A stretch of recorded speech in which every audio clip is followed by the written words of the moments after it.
Well, hello, students, teachers. Welcome, welcome, welcome. If you are joining us live, good morning, good afternoon, depending on where you are across our country. If you're joining the recording, we're thankful you found us. We have a great hour set where we are going to code in language arts.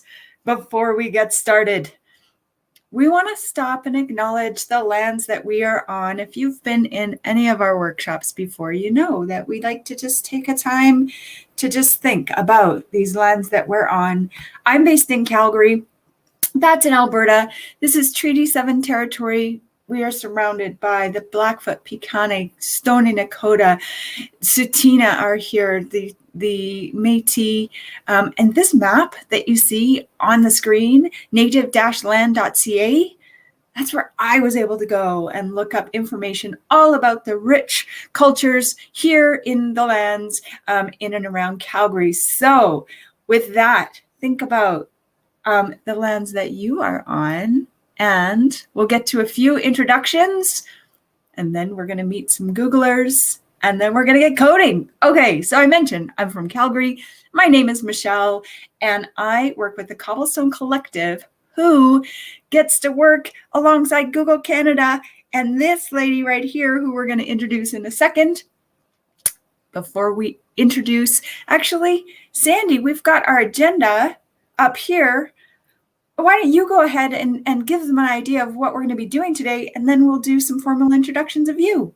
Love it, Michelle, when we're changing things up a little bit. So hello, Michelle, to you, and hello to our educators and students. So we're going to do a little housekeeping items. We're going to meet some Tooglers. Yes, I did say Tooglers. We'll explain that in a minute.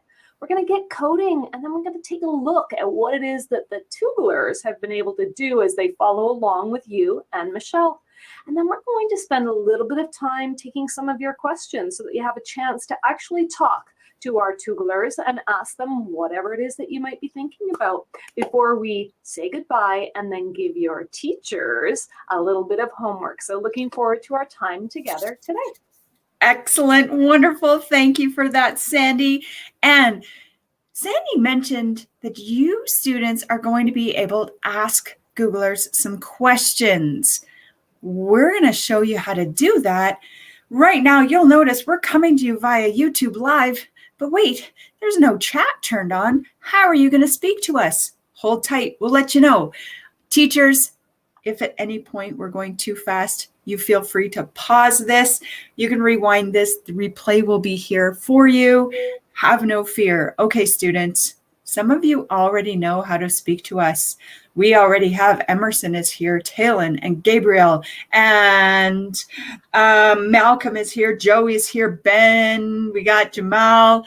You guys know that you can communicate with us using this form that you see the link on the page, the cc.page/CS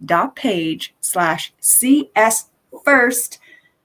That takes you to a Google form where you can communicate with us and you can ask those Googlers your questions. So let's start with the first question out there. Let us know, what is your name? And tell us where you are joining us from. You may as well tell us what grade you're in. Okay, name, grade, where are you joining us from? That's gonna get us going. Well, Sandy, you already gave us this introduction, but you really didn't tell us you work with Google. What is it that you do at Google? I do lots of things, but most importantly, I try to introduce teachers and students to CS First. So this is our free introductory block-based coding program. And I love to introduce you to Tooglers. So you might be saying, what's a Toogler? Well, a Toogler is a Googler who volunteers to teach. And so we have a number of Googlers. A Googler is somebody who works at Google, who they're going to join us today, and they're going to jump in and help show off Scratch for CS First with all of you. So like Michelle said, my name's Sandy Curry, and I'm the STEM Computer Science Outreach Program Manager for Google Canada. And so with that, students loving the engagement in the form. Someone asked, do we love math? Absolutely. What kind of ice cream? I think vanilla with chocolate most of the time. How old are we? that, we will leave you guessing on, I think, students. But it is nice to have Braden and Charlotte and Catherine and Livia, Andre, Jacob, Adrina, Alice, and Ben all here joining us today. So with that, Michelle, let's start bringing out those Tooglers so that they can be introduced to our kiddos today. So there's Carolyn, there's Varnica, and Jeff's joining us as well. And so, students, as you get to know these Tooglers, and as you start jumping in and playing around with block-based coding in your language arts program, think about what questions related to computer science, related to Google, related to technology that you might have for our Tooglers that we can answer for you at the end of the session. And so I can see again, Chloe's popping in there, Sasha, Mila, Chloe, I said already, Haley, Andrew, Val, Nathan, Malcolm, Sophia, Yale, Lisa, Quinn, Justin, lots of folks joining us today. And so with that, I'm going to turn it over in a second to Carolyn. I'm going to pop into the back of the broadcast studio, and I can't wait to see what it is that you get coding. I'll pop back in and see that a little bit later. So Carolyn, I'm going to pass it over to you. Great. Hi, everyone. Just a little bit of an introduction to me. My name is Carolyn. I'm a software developer at Google. Sorry, I was supposed to wait for that, wasn't I? I'll try again. Hi, sorry, I'm Carolyn. I'm a software developer at Google. I'm just going to tell you a little bit about my path to Google. I took a bit of a scenic route compared to some software developers that you'll meet at Google. I got my first computer at age 2, as you can see on my slide. But I grew up in a small town in Eastern Ontario in some time in the past, and we didn't have a lot of exposure to technology outside of video games, and I didn't really know that you could use it as a career. So even though math was my favorite subject in school, I didn't really know what to do with that. So I studied my second favorite thing, which was communications. So I went on and I studied media communications, which was really interesting to me. And then from there, I started working with some companies where I discovered that technology wasn't just an end to itself, that the technology could be used to do all sorts of really cool things, including communications. So I got really into the idea of web development and digital communications, and that led me to go back to school to study computer programming after I had finished my first degree and worked for a little while. And then from there, I got really into computer programming. I realized that there was a really fantastic marriage of the math and logic that I was really interested in, and also the communication side of things. So I pursued that. I got into web development at first, and then I started doing more software development. And throughout that, I studied more, and I moved through a couple of companies, and I've been at Google now for 12 years, and I work on Google Chat, which is a perfect marriage of those two things that I really love. Wow, that's awesome. Okay, students, I caught that Carolyn got her first computer at 2 years old. I wonder, those of you out there, have you just had a computer your entire life? Who knows? Carolyn, your favorite subject was math. We've got some people out here that also love math. And Carolyn, there's a Carolyn in our student group that also is named Carolyn. So we are in great company. Well, with that, I do believe we are going to go and we are going to meet Varnica and learn a little bit more about you. Take it away. Hi, everyone. My name's Varnica. So I went to university originally for life sciences. So that's very different from programming and what I do now. But when I was in school, I really loved science and biology, and I thought that I wanted to be a doctor. So I started there, and it was a lot of fun. But I realized that maybe I hadn't explored every option for me. So I have a younger brother, and he loves programming, and he'd be in his room all day playing video games, programming, and I really needed to learn more about what was going on because he would always have so much fun doing that. So I had him teach me a little bit, and he recommended I try out a hackathon. Now, for those of you who don't know what a hackathon is, basically it's a big programming competition where a bunch of students around your same age too come together and you try to hack these solutions to different problems, and it's really fun. So I did that, and I decided that this was really something for me. So I did my first job in business technology role with Deloitte, and after both of those experiences, I transferred majors to computer engineering. So I realized that that was kind of the field for me, and even though I loved science, this was a different way to pursue science. I did another internship in an IT role too before joining Google, actually only a couple months ago as a technical solution specialist. And what I do now is I help customers working with Google Cloud. If they have any issues or problems with what they're working with, I try to go in there, do some troubleshooting and problem solving, and give them some solutions to their answers or questions. Thank you. Wow, love that. So you're new at Google, is that right, Varnica? Yeah, that's correct. So you're a noogler and a toogler and a canoogler. I love it. Oh, so great to have you here, Varnica. Well, our last Googler we are going to meet is Jeff. Jeff, tell us a little bit about you. Oh, and Jeff is muted. Does that mean Jeff owes us all a quarter? There we go. Now I'm not. Michelle, I don't know if you can change the slide. I still see Veronica's slide. There we go. Awesome. Well, hello, everyone. My name is Jeff Avis, and I'm an engineering manager here at Google. And so what that means is I manage a team of software developers that build products for the Google Cloud Platform. A little bit about myself. I like Carolyn, I got into computers at a very young age. So I actually got my first computer at age 6. Which to most people in the audience might seem like that's pretty normal, but for me at the time that was not quite normal. When I was growing up, not everyone had a computer, and so I felt very fortunate that I got a computer. And probably like everyone else, I quickly learned that computer could play video games, and then that was it. I was attached to the computer pretty much all the time after that. My journey to Google, started with my first computer, but then sort of continued when I visited Microsoft at the age of 16. My uncle worked there, and I got to go to visit him at work, and it was really cool. It was a really neat experience. The story I often tell, it was on the weekend. We went in there, and there was people running around the office with water guns filled with red paint, shooting each other. And I kind of asked my uncle, like, what's going on here? And he's like, oh, this is just kind of what it's like to work here. And so I decided at that point that I wanted to pursue my education and a career in software development. From there, I went to the University of Western Ontario in London, Ontario, and I did a degree in computer science. I worked at a few companies in the Kitchener-Waterloo area, just being a software developer or a manager. And then you'll see on my journey, I have 3 little red X's. Those are kind of there to tell a story about how, for me, it took me a while to get to Google. And so I persevered, and I got rejected 3 times actually on my journey to Google. But I kept trying, and I really set a goal for myself to try and make it there. So, and thankfully, just over 4 years ago, I was able to get a job. Started out working in our technical solutions team, like Veronica, and more recently moved over to the engineering side.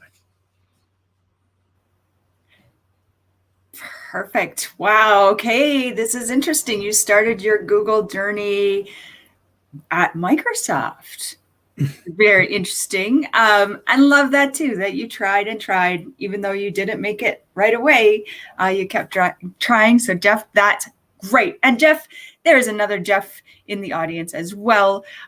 So love that. We have students from all across the country. We've got Calgary is here. We've definitely got lots of you from Ontario, grades 4 all the way through grade 8, it looks like. So we've got an awesome group. I kind of feel like we're ready to get coding. So students, these Googlers are going to be my students today. So they're going to be following along, doing exactly what you guys are going to be doing.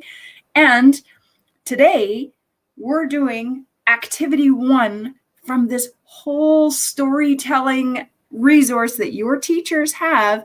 So hopefully your teachers already have you set up inside CS First. We're going to do activity 1, and then guess what? Your teacher has this resource. You can do 4 more lessons on your own. So hopefully language arts class is going to be full of coding for weeks to come. All right. I'm going to go through these instructions. Jeff, Carolyn, Varnica, these instructions are for you too. Students, you need to first log into your CS First. You are going to click on the storytelling unit. And then you're going to look for setting and randomness. Have no fear. I'm going to walk you through this step by step. And you know what? Even if CS First isn't set up, have no fear. I have a plan B for us all. Okay, so first things first. Let's go full screen on this so students, you can see what we need to do. You need to, first of all, go over to CS First and sign in. Hopefully you've already done this before. And students, if you go through this super fast and you get to the storytelling unit, let us know in the form. I want to see who's first. So we have your log in to CS First. You are a student, obviously. You hopefully have the storytelling unit right there because your teacher has it set up. Whoa, Haley. Haley says Haley's in already. Nice job, Haley. And once you see that storytelling unit, you should see where it says setting. And then from there, you should see introduction to setting and randomness. So of course, best case scenario, this is all set up for you. And we have Isabella already figured it out, and Serena and Maya or Mia. Sorry if I pronounced that wrong. But once you get there, so students, those of you that are there, just explore around. You're going to see that you've got this whole menu of items. You've got some add-ons you can take a peek at. So while we're getting everybody set up, just start exploring. Those of you that aren't quite there yet, I have a plan B. So let us know in the form if you are here. Juliet is in. If you do not have CS First, so students, I'm going to bring back my students just to check in on them. Let's just say I didn't get CS First set up for my students, which I didn't. Oops.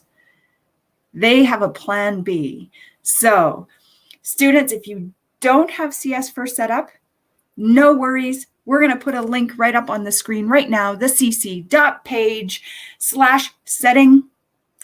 That should get you exactly where you need to be. So the cc.page/setting is going to get you to the setting and randomness CS First lesson. Let's see who else is in. We have, excellent. Gosh, lots of questions coming in. You guys are such an engaged group. Oliver is in, which is great. We're going to give a couple more seconds to let you get in, students. Teachers, this is another one of those good times. If you're finding you need just a little bit more time getting set up, this is where you can pause just to make sure all students are caught up. Diego is in. Felicity is in. Excellent, excellent. Harper is in. Mateo is in. Students, Jeff and Carolyn, Varnica, I need a thumbs up from you guys. Here, I'm going to shift these screens around a little bit so I can hide myself down here. There we go. Varnica, all good. Jeff, all good. And Carolyn, all good. We're going to start just with a little bit of a language arts learning. This is where we're putting our students on the spot. Let's go with you, Varnica. We're talking language arts. We're going to be working with setting and interactive setting. What do you think those mean? That's a good question. It's been a while since I was in like grade 6 to 9, like some of our attendees, but I think a setting is like the environment you're in. So this morning I had breakfast and my setting was the kitchen, I'd say. Aha, very interesting. I like that. So the setting was the kitchen, but now we've got this interactive setting. Students, if you know, and you can post in the form, what do you think an interactive setting is? Let us know. But Varnica, was that setting this morning in your kitchen, was that interactive somehow? Yeah, I'd say like an interactive setting is maybe when things in the setting are reacting or like having an effect on one another. So I know when I was making my pancakes, the pan got really hot, and that's how I knew it was time to flip it to the other side. Aha, I love it. Okay, so I see a story building in your head about a setting in a kitchen. Students, today we are going to have a setting in the rain in a lightning storm. So let's go over to a different screen, and you have gotten yourself to our CS First lesson. Hopefully this is where you've gotten to, and you will notice there are these awesome videos that you can watch that are going to teach you everything you need to create an interactive story. I'm going to be teaching you step by step by step. But if there are some of you out there, you're like, this is easy. Well, you go ahead and you watch these videos, move ahead in the lessons, and you teach yourself coding. We're all of us going to start on this rainy day starter project. So what I need you to do right now, click on rainy day starter project. That is going to take you right here to Scratch for CS First project. It already has a background. It's got the earth and it's already got some rain. So we are getting ready to code. I know my students in the background, Carolyn, Jeff, and Varnica, they're already busy coding. Those that want to follow exactly along with me, I'm going to take it nice and slow. But like I say, if you want to move a little bit faster, you go right ahead. All right, step one. So in that video back in CS First that I watched, the first thing it was teaching me how to do was how to make it look like it's raining. Right now, nothing's happening. If I press this flag, the rain doesn't move. But I can code the rain to make it move. And here's how we're going to do that. So the first thing the video told me to do was go over to my events. And inside my events, you are going to say when the flag is clicked, something is going to happen. We are also going to bring in some loops. So we basically want it to rain forever and ever and ever. So in our control, we are going to grab that forever block. And now we are going to tell the rain what to do. And so you'll notice we're clicked on this rain sprite. So right now we're coding the rain and we want to tell the rain, okay, start at a specific spot. So in our blue blocks, we find the go to block. I'm going to grab that. And again, all of these instructions are back in that video on the same page we started on. All of those instructions are there. So if you miss any of those, you can go back to those videos. But we want to start our rain at the X and Y coordinate. And then we want to move our rain. So we're going to make our rain glide. And so we're going to glide. And our rain is going to glide. Let's make that a tiny bit smaller so you can see that. We want our rain, okay, if our rain is starting at 180, if we bring our rain to a minus 180, let's see what happens when we press our flag. Aha, look at that. It's raining. I've got this set to glide for at 1 second. Let's see what happens if we change that glide to like a 0.5. Let's see if it rains a bit. Ooh, it rains a bit faster. All right, so you have coded your rain to start at one point, go to another point. You can change the timing to make your rain go a little bit faster, but we have now created a setting where it is raining. Let us know in the form, students, if you were able to get it to rain. I'm going to check in with my students. We're going to talk about this code. Let's dive in here. And just as a quick check for our Googlers, I think I want to check in with Carolyn. Carolyn, this code is kind of confusing me. I'm using like X's and Y's and 180s and minus 180s. And like, as a computer programmer yourself, any advice or info about those coordinates you might be able to help us understand? Yeah, I think it's actually a little different in Scratch, but typically the way it works is that if you have a screen, like here's an example of a little Arduino that I've been working on. So this is like a little mini computer, and you've got a screen on it, and you can see that like at the top corner here is 0, 0, and then the coordinates go this way and go this way. So it's sort of like a graph. So you have up and down numbers, and then you have side to side numbers. So on the side, if you drag your sprites around, you can actually see where they are in relative to the coordinates. Although I think in Scratch, isn't 0, 0 right in the center of the I think, yeah. I'm actually not even sure, but I love it. We've got coordinates in all different things. Students out there, I'd be interested how many of you are coding microbits. We have a teacher out there, just to let you guys know, if you are not signed into CS First, that's okay.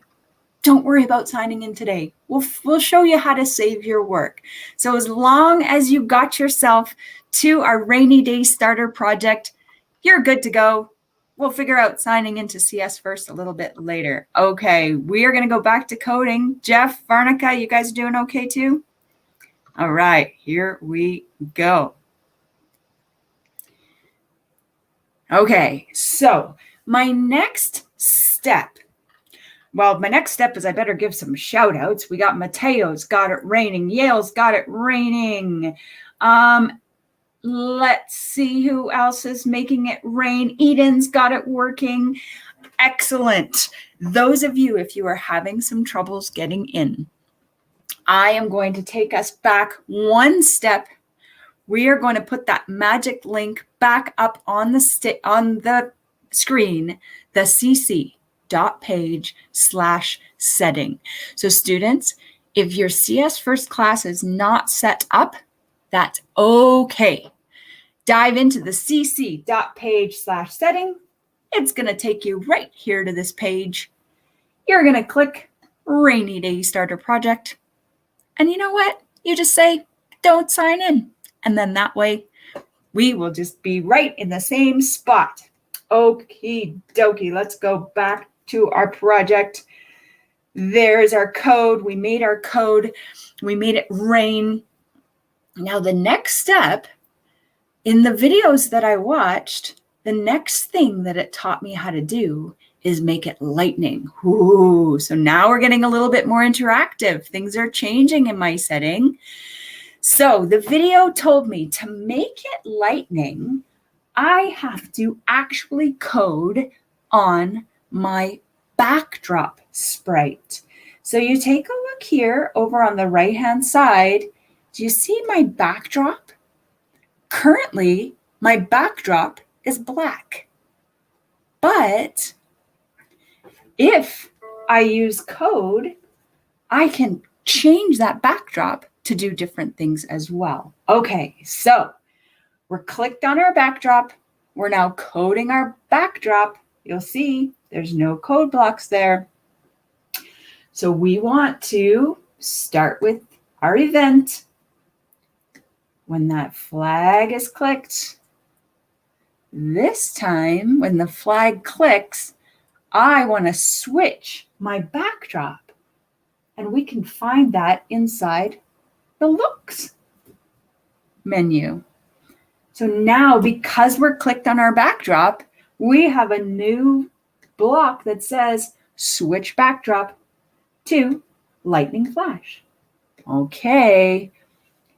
But the thing is, we kind of want to make it, instead of just go to lightning flash. So see, if I press the flag here, it's like, oh, well, now it's just all yellow. That doesn't look like lightning. We have to make this backdrop come in quickly. So let's stop that.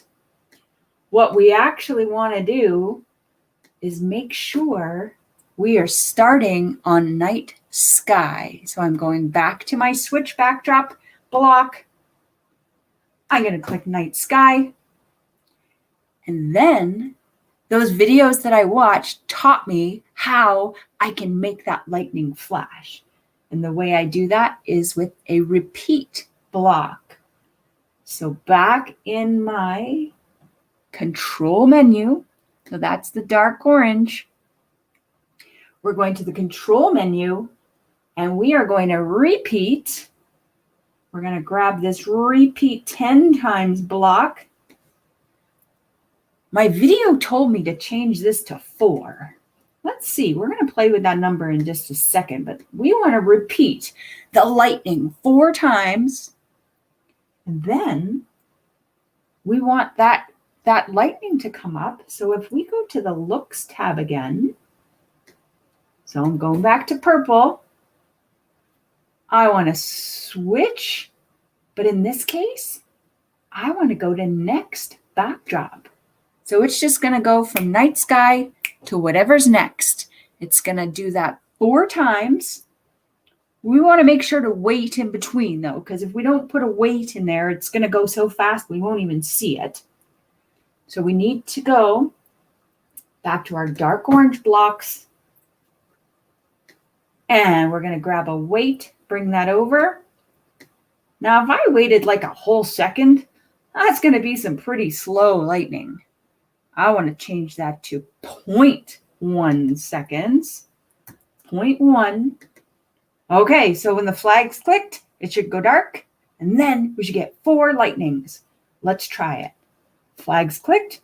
Ooh, let's try that one more time. Okay, so it goes to the next backdrop. It goes back yellow, and then black, and then yellow.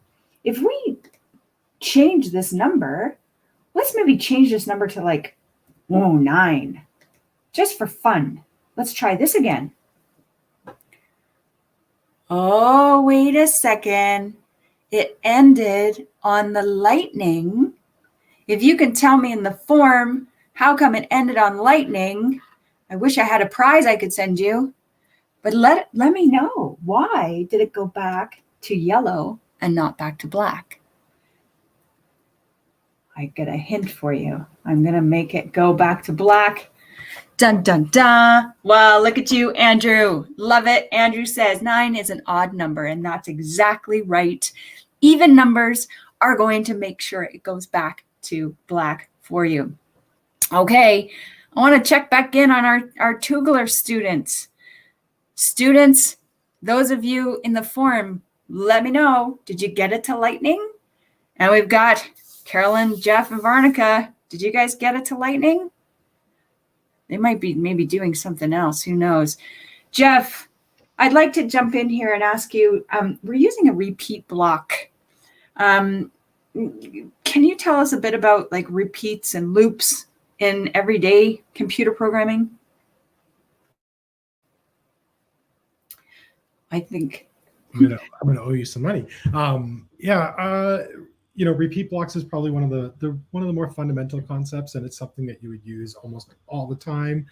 A lot of the time you're using it just to keep doing something or change, respond to different items that you're maybe going through. So, in here, what you could actually do maybe is you could, we talked about randomness earlier. You could, use a for loop in conjunction with maybe randomness to pick a different background every single time or something like that. So, a repeat basically is just going to execute the same code inside that block over and over again. And you can kind of tell it to do whatever you want in there. I love that idea. So randomly, instead of just knowing, okay, it's going to lightning 10 times. Ooh, maybe that lightning is going to come up randomly. That's going to change our story, our feel. I love it. We're going to do that next. Here we go. Students, it seems like there might be a couple of you that are falling a little bit behind. Don't worry. If you see the code on the screen right now, hopefully you can quickly get that loaded. Otherwise, ask your teacher to pause. We'll be here when you get back. Jeff had a really great idea that said we should make this more random so that it doesn't just lightning when we expect it to lightning. So we are going to do exactly that. And guess what? Our videos inside CS First told us exactly how to do this. And I'm going to show you now. So currently, we've got this night sky. It's repeating a few times, but Jeff mentioned that we can add in some randomness. And if I go over to these green blocks, look at that. We have pick random. So we can pick a random number between whatever and whatever. Let's just drag that out here. We're gonna keep that there just for a second. So my video said pick a random number between 2 and 6. Again, it made sure to keep those random numbers even numbers to make sure we end up back at that black sky. But we need to find somewhere to put this block. This block just doesn't fit inside my code. So what we need to grab a weight block. Did you remember where we found that weight block? That was in those dark orange ones. If I grab this weight block, so students, you might need to stop and take a look up at the screen at the front if you're watching this in your classroom. But you see this spot here where it says wait 1 second? I can grab that pick random, boop, and I can pop that right in there. So now I'm waiting a random amount of time before it does the next thing. Okay, so that's step 1. We've got some randomness in here.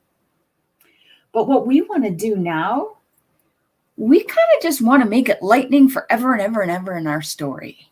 So we're going to grab, oh, look at this. There's our forever block. If we grab a forever block and we say, okay, lightning, do you see where I'm putting that? I'm putting that right underneath the switch backdrop. And now it just scooped everything up. It's going to now lightning for, oops, my forever got to the wrong spot. Oh no, let's try this again. Forever, you're supposed to be up there. Sometimes this happens, students, where the blocks click in where you don't want them to. So that's okay. We're going to fight with this for a second. I want to grab these guys out. Grab that repeat out for now. So what we want is we want the forever to be clicked right underneath switch backdrop. Okay, so that, I bet most of you guys got that on your first try, but for me, it was being a little bit tricky for me. We want to then, inside our forever block, that's where we're going to put our wait block. So we're going to forever, wait randomly. Then now underneath our wait block, we're putting in that repeat again and next backdrop. Okay, let's take a look at our code. So when our flag is clicked, it's going to go to night sky, and then look what's happening. Randomly, it's waiting between 2 to 6 seconds, and then boom, it repeats my 10 lightnings at a random time. So sometimes it might come quickly, sometimes it might be slowly, and that is the use of your random block. So I'll leave that up on the screen, students, so you can take a look in case you missed the order of those blocks. There they are. Take a look at that. I'm going to go check in on my students again. And I want to check in on you students as well. So we've got our setting. It's randomly lightning. What kind of a story can we create that happens in a lightning sky? And I know, Tuglers, we didn't talk about this question. Varnica, I'm going to go back to you. Not sure if you're coding a lightning themed story. Is that the setting you're going with? Yeah, I also have some lightning going on, and I'll give a hint for my story. It involves a witch, and she has a unicorn who is afraid of lightning. Ooh, I like that. A witch and a unicorn afraid of lightning. Excellent. Jeff, do you have a lightning theme setting? And what characters are in your story? What's happening with them?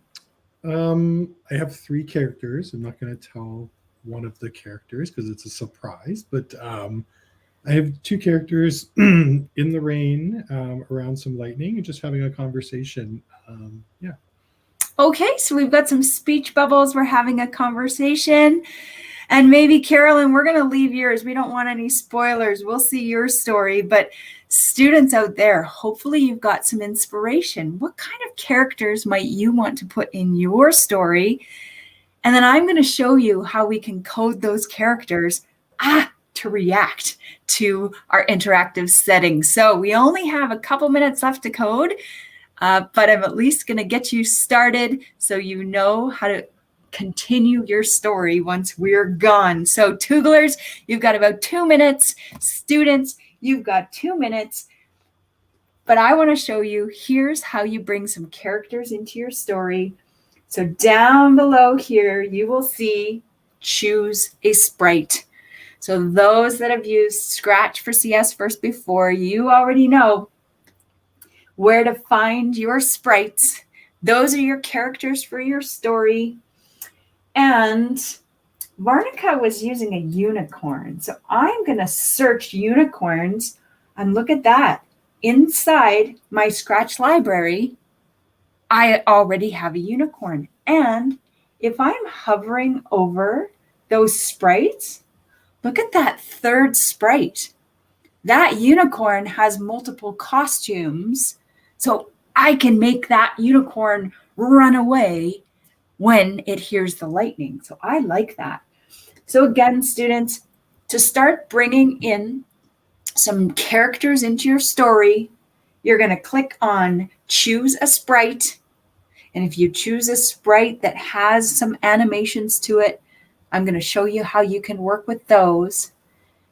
But think about, what story do you want to tell? What are the characters?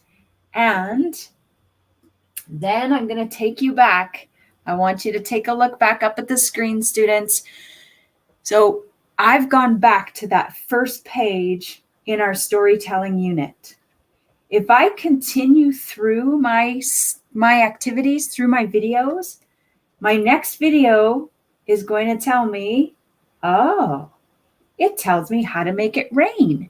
Wait, we already did that together. My next video is going to tell me, oh, how to make the lightning. We already did that. Let's see what's next. The next video, wait a second, we already did random lightning. Now it's after your random lightning. This is where this video is going to help inspire you to write your story. And then the next video, this is where there's even more magic. When you get to the add-ons, look at all of these videos you can watch. You can learn how to make your characters react when it's lightning. You can draw different animated lightning bolts. You can play thunder, so bring sounds in. So unfortunately, we don't have time to do this together, but hopefully, your teacher will give you some more time so you can continue your story and find all of those extra cool videos inside those add-ons. All right, with that, I want to know what our Tooglers have coded. Students, I want to know what you coded. Tell us in the forum about your story. I kind of think Sandy wants to be back for this. Sandy, come back. There's Sandy. Welcome back, Sandy. I cannot wait to see what it is that our Tooglers have created. And Michelle, I just love the way that you showed us that, like, if we missed it during this co-taught session, I can either go back and rewatch this session, or I can pop into all of those videos in those little bite-sized chunks inside Scratch for CS First and figure it out on my own. Love it. Yep, CS First is pretty great. All right. Well, Evelyn coded as the Scratch Cat and Gobo having a chat in the rain. I wonder, who do we go with first? How about you, Jeff? Do you want to show us what you have coded? I can do that, yeah. All right, we see your screen. Oh, I see you were looking at the videos to get some ideas. Great job. Okay, so I did a few things here. One thing I did is I used a button just to try and test my code out. So I was trying to do an interaction as I was talking, but I used a button and I wired that button up so that when I clicked it, I could try certain things out. So I'll show you that code at the end of it, but I'll just let it play through. I'm sorry. Oops, my Siri is going off. But this, I saw on the forum, people were asking me if I have kids. I do have kids, and this is inspired by them. So I'll just quickly show you. I didn't do too much here, but we'll see it. So I click on the green flag, it starts, and then I press the space bar, and then that starts my conversation.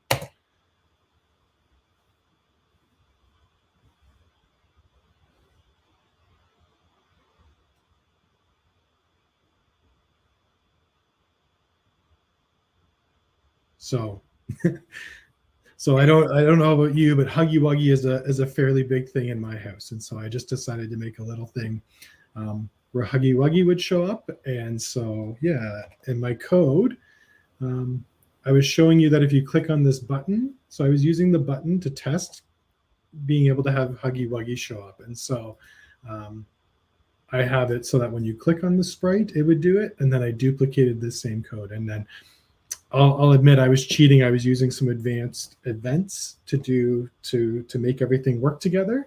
But yeah, so that's what I came up with.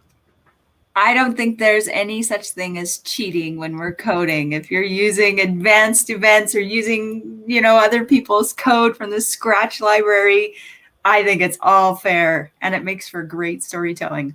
Love it, Jeff. Why don't we go next with you, Varnika? Sounds good. Okay, so I have mine all queued up. I didn't get to make a fancy button, but Jeff, next time, that seems like a really good idea. So we're starting our story off with it's raining as normal, and we see on screen our unicorn and someone just off screen. We don't know who that is yet. And I'll play it by hitting the flag.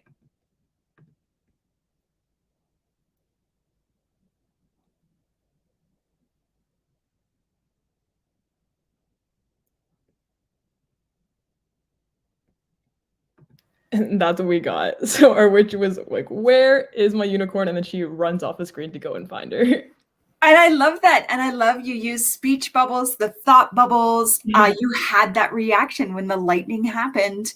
That unicorn is like, I'm out of here. Varnika, am I right? Is this your first time coding with us inside CS First with Scratch? It is, but I have to admit, when I was in elementary school, I think I also used Scratch for a fun activity like this one time. Amazing. So great. Yay. Okay, well, oops. We didn't get a chance even to hear anything about your story, Carolyn. So this is all brand new for us. Carolyn, let's see what you got. Sure. So my two characters are two ducks, or what duck and a chick, because I thought that they would like the rain. So I make them do a little dance because they're very happy about the rain. And then I make it slowly fill up with water, and then the fish decides to join the party. Multiple characters. Now, this water, how did you get that water? Where was that sprite? Sorry, I realized I'm muted. So I made that sprite by going into my sprite menu and clicking on paint. And then from here, you can actually draw different sprites. So I made that water one myself. I love that. Then you can have any features in your story whatsoever. So you can draw your own sprites. Carolyn, I love it. All right. Well, with that, you know what, Carolyn, while you're still on your screen, those students, if you are not logged into CS First, Carolyn is going to show you how you can save your work so that you can still work on it later. So in the file menu, Carolyn, you will see save to my computer. So students, those of you, if you're already logged into CS First, woohoo, it saves automatic. But if not, file, save to your computer, and then that file will be there for you, and you can re-upload it once you get inside CS First. Well, Sandy, what did you think? I'm so inspired. I think it's great how many students we have joining us, and some who've done a little bit of Scratch for CS First or Scratch before, and some that are brand new. And so I think we all have to get started somewhere. And it's been so fun watching Varnika as her first time as a Toogler joining us. Jeff, being inspired by your own kids, right? And all those pictures on the wall behind you just remind us of the importance of being a creator. And Carolyn, that was so fun just to see, you know what? I don't really like any of those backgrounds. I'm just going to create my own. I'm just going to go out. I'm going to figure it out. So love it, Michelle. Lots of fun. I love it too.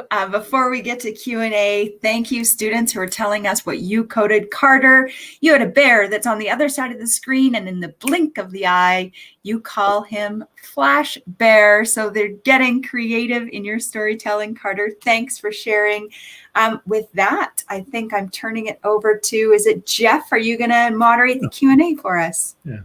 I'm going to do some question and answers with us. So if you still have other questions, you can feel free to jump into the forum and post them in, and we'll try and answer them. But we have some questions already, and so we'll just start going through them. Our first question, and maybe all of us can answer this one, is maybe why did we join Google? So Carolyn, do you want to kick us off with that? Sure. Yeah, I actually joined Google unexpectedly. I was part of a company that Google bought because they like what we did so much. So I was part of what's called an acquisition. I started. So we got to take what we had been working on in a smaller company and bring it to Google scale, which was super exciting. And I just loved all the different opportunities, and I've been here ever since. That's awesome. Yeah. Veronica? Yeah, so I joined Google because I was graduating university and I was looking for my first job to step into, and I was hoping to do something where I could do technology but also work with customers. So the job that I'm in at Google right now, kind of I get to do both of those things, and that makes it a good fit for me. Yeah. Part of me, I really wanted to work at Google. One, because there's a lot of really great perks, and you always hear that it's a really awesome place to work. But I think too, I wanted to surround myself with the smartest people I could so that I could get better and help grow myself. And so Google was traditionally known as a place that hired really high performers. And so I thought if I could get in there, that would help me become the best that I could be. And so that really motivated me to join Google. Yeah. Jeff, can I pop in there just for a second? Please. I also joined Google. I'm a former educator, so I'm a former principal and teacher. And when the big shiny Google building came to Waterloo Region, I was really curious, like, what do those people do in that building? I know there's a whole lot of them, and like, what are they doing? And so it was so fun when Google reached out and asked if I would come and do this work. It was like, I get it. You're doing computer science, you're being creators, you're solving problems and making great tools for the rest of us in the world to use. And so then I became super inspired to say, hey, teachers and students, I want you to know what happens behind the big shiny Google building, and I want your kids to know that they might be able to do it too. So happy to be here with everyone, sharing the Google coding, CS first, computer science love with all of our audience today. That's great. Yeah. Thanks, Sandy. Maybe one other question here is that I think all of us could maybe answer is why did we choose technology? So I think maybe we went over this a little bit in our intro, but Carolyn, is there any specific reason that drew you into taking technology? I've always loved the idea that you can use technology to create things and to create whatever you want. So I love doing, building with, I heard you say microbits. I don't know if that's something the schools are doing. I love building websites. I love creating things. And one of the first things I ever did with computers was learn how to make them make sound. And so I started making music on computers. And again, it's always been like a tool for creation for me. So that's one of the big things that motivated me to get into it. And Varnika, anything you want to add there? Yeah, so I kind of talked a bit about it in my introduction, but I originally was on a life sciences track. And I think what was really appealing about technology and coding was how quick the turnaround is from like making something to be able to like see your work in action. So for medical school, it's a really cool profession, but I wasn't ready to wait all the years of schooling to get there. I liked that I could make a little website, see it right there, or like make a program and I could interact with it right away. Yeah, that's perfect. Yeah. I don't have anything to add. Those are kind of the same reasons why I got into it myself as well. So yeah, maybe talking about websites, Carolyn, can you tell us how you would go about making a website? Yeah, so there's a great app that we have called Grasshopper.app that we actually use for some of our other workshops. It's a really good way to learn. So there's sort of three main components to a basic website. You have your CSS, which is what it looks like. You have your HTML, which is the content and the code. And then you have the JavaScript, which is what it does. So there's actually three different parts that go into building a website. And if anybody's interested in learning, you can go to Grasshopper.app and it will help you learn about all that stuff. And there's also tons of free resources online if anybody's interested in that. It's a really fun project and you can do it without any special tools or anything that would cost you any more than having a computer around. That's great. I realized I forgot to be calling out the names of the people that have asked the questions here. So I sorry for the audience. I like this question, and Varnika, maybe you can answer this for me, is how much fun do you have working at Google? And Emma asked us this question. So thank you, Emma. Yeah, it's so much fun. I have a blast every time. Like, I live away from the office, so I commute to work once or twice a week, and those are some of like my favorite days of the week because I get to talk with all my team members and like learn a lot from them, like Jeff was saying. And also just we get to have a lot of like fun opportunities. Like, I get to talk to all of you guys right now on the live stream, and that's a really fun aspect of the job. Yeah, that's great. I think this question's a little bit for me, but I think anyone can answer it. I'll try to crack at it. The question here is, how confusing is managing Google? Is it confusing? And I think, actually, I think one of the great things is that managing at Google is really fun for me as a manager. And I think I wouldn't say confusing, I would say challenging. I would say we have hard problems that we have to solve, and we have to come up with unique solutions to solve them. So it's challenging and it's hard, but it's not confusing, and it's a lot of fun. You know, we kind of imagine that like every problem is like drawing a picture. You start with a blank canvas and you get to decide what it's going to look like. And so working in software is actually a lot of fun, and the work we get to do is really, you know, interesting and engaging as long as you find it that way. So yeah. Okay, I think that takes us to the end of our Q&A. So Awesome. Well, Jeff, thanks for moderating those questions for us students and educators. We're sorry that we don't have more time. We always know that the Q&A is so exciting, but we do hope today that you have enjoyed meeting Jeff, Carolyn, and Varnika. They are our Tooglers. They are our Googlers who volunteer to teach you. And I think it's so important that we show them a round of applause and thank them for giving up their time to volunteer and hang out here with us and with you in your classrooms. So thank you very much. Final word from you as Tooglers to our educators and students with regard to computer science, coding in the classroom. Carolyn, maybe I can start with you. Yeah, on the topic of sort of shout outs, I always say that I'm from a small town in Eastern Ontario when I do my introductions, and I'm so excited to see the Sharbot Lakes here today because that's very close to where I grew up, and I think that it's really interesting because I feel that one of the great things about computer science is that it's very accessible. If you have a computer and you can build whatever you want, it doesn't matter what you're interested in and what you want to do. You could, or where you're from or what you start out knowing, you can find resources and you can create. And I really hope that you all have that opportunity to do that. Creators rather than just consumers. Love it, Carolyn, for sure. Varnika, you're just joining us for the first time today. What would be your final word for our students and our educators?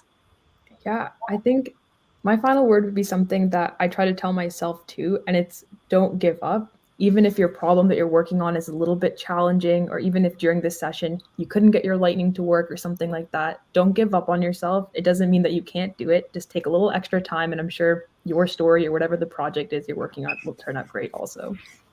Perfect. Those global competencies, the grit, the resilience, the problem solving. Perfect, Varnika. Thank you. And Jeff?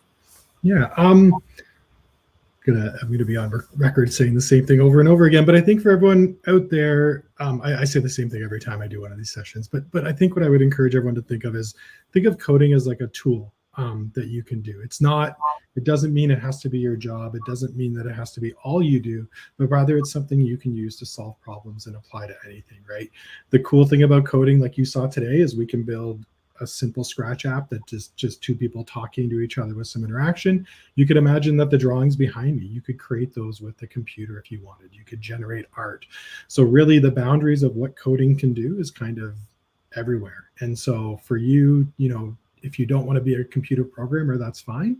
But maybe look at learning coding as a tool that you can add to your toolkit. So, yeah. Perfect, Jeff. Great advice. Tools to the tool belt. So, Michelle, with that, I'm going to pass it back to you. I know we're almost running out of time, but we have a little weeny bit of follow-up for our educators. Yes, homework time. But guess what, students? The homework is not for you. The homework is for your teachers. Teachers, if you have not had a chance to set up your CS First class, we are going to be back next week doing some science lessons. So hopefully you'll join us for that as well. If you would like to share any of your student work with us, we would love to see it. Teachers, check your email. There's all sorts of information on how you can send that work for us. And this full series goes for the remainder of this school year. Like I mentioned, we're back next week with science, and then there's going to be music, and then there's going to be math.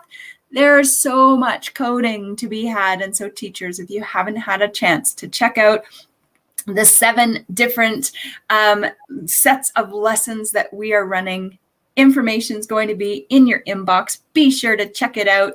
And with that, we turn it back to Sandy for the final word.